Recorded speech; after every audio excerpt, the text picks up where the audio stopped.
Welcome back to Cultural Currents, where we dive deep into the issues shaping our society today. I'm your host, Ellen Johnson, and today we're tackling a topic that's as old as civilization itself: pornography. It's a subject that many find controversial, yet it raises critical questions about art, expression, and morality. Joining me in this exploration is Dr. Michael Harris, a sociologist who specializes in media studies. Michael, welcome. Thanks for having me, Ellen. This is such a fascinating and complex issue. There's so much to unpack. Absolutely. Let's start at the beginning. The debate around pornography isn't new. In fact, the Venus of Willendorf, a statuette from around 28,000 to 25,000 BCE, is one of the earliest examples that sparked discussions about sexuality and art. Some view it as a piece of erotic art, while others interpret it as a representation of a fertility goddess. What does that tell us about the historical context of how erotic material has been viewed? It's quite illuminating, isn't it? The fact that this discussion has ancient roots shows that our relationship with sexually explicit material has always been fraught with tension. Distinguishing between what constitutes art, pornography, and erotica is a challenge. Each term brings its own implications and social reactions. Exactly.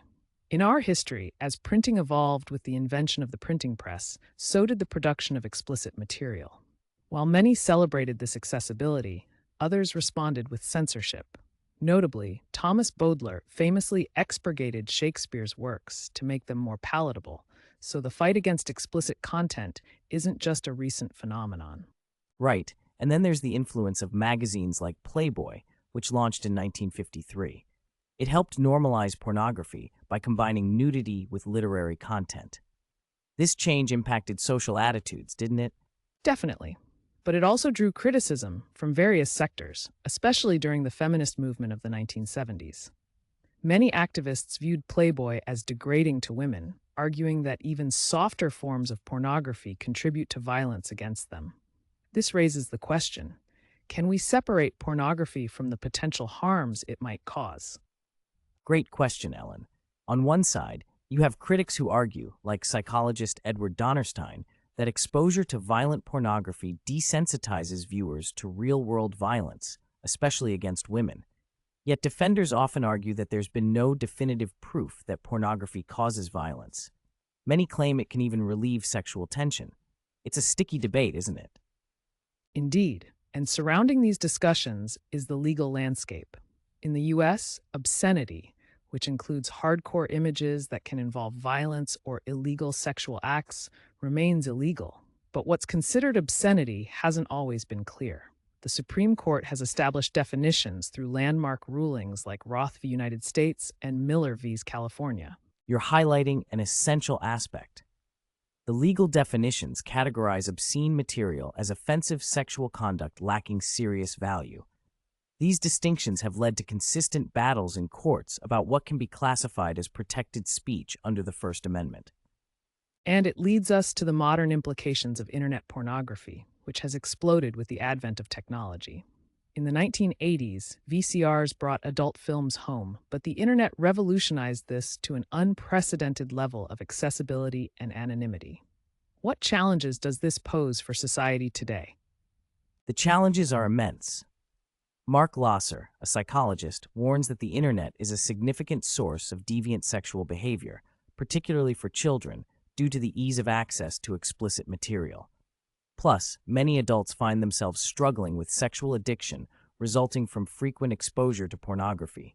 That raises a scary point, Michael. Exposure to pornography can lead to children modeling deviant behavior. It's not just about adults anymore. Children are victims too.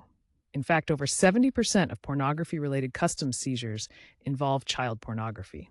It's a stark reminder of the darker side of this industry. Exactly, and the legal framework struggles to keep pace with these developments.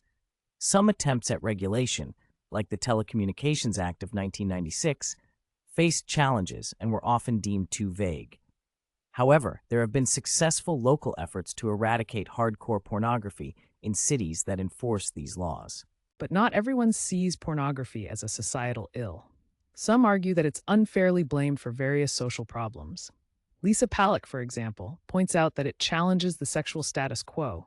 and often becomes a scapegoat for deeper societal anxieties. This perspective shifts the narrative. It does. Palak emphasizes that the myths of things like snuff films create a sense of a moral panic. These films, often rumored to exist, actually have no basis in commercial reality, but reflect our cultural fears about sex and deviance. So, rather than repressing discussions about sexuality, maybe we should explore what's triggering this fear. Turning the lens inward may reveal that part of the panic comes from our discomfort with sexual liberation and the changing norms around it. Spot on, Ellen. The fascination with sexual monsters you mentioned earlier fits perfectly into this narrative. These figures symbolize our deepest anxieties and can ultimately serve to unite society against a perceived threat. It's a defense mechanism as much as it is a method of control.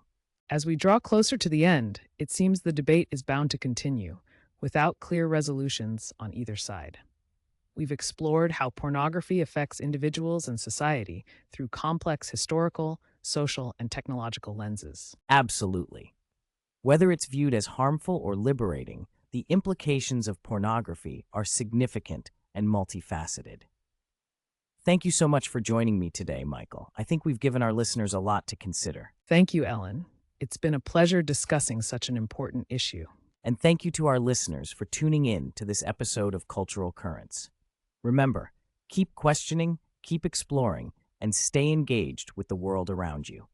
Until next time.